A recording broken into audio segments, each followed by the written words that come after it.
পাঠানো জন ছবির সাফল্যের নিরিখে ডাঙ্কির ব্যবসা আশানুরূপ নয়।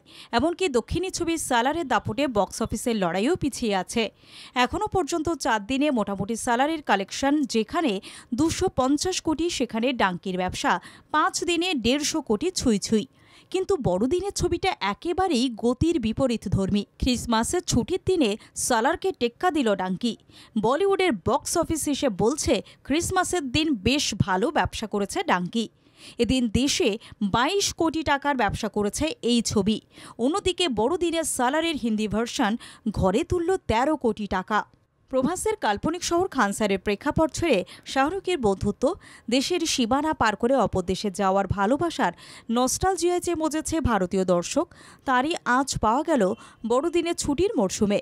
বক্স অফিস লড়াইয়ে বিশেষ মন্দ করছে না শাহরুখের ডাঙ্কিও। ফলে অ্যাকশনে ভরপুর সালারকে রীতিমতো যে এক হাত নিচ্ছে শাহরুখের ডাঙ্কি, তা বলাই বাহুল্য।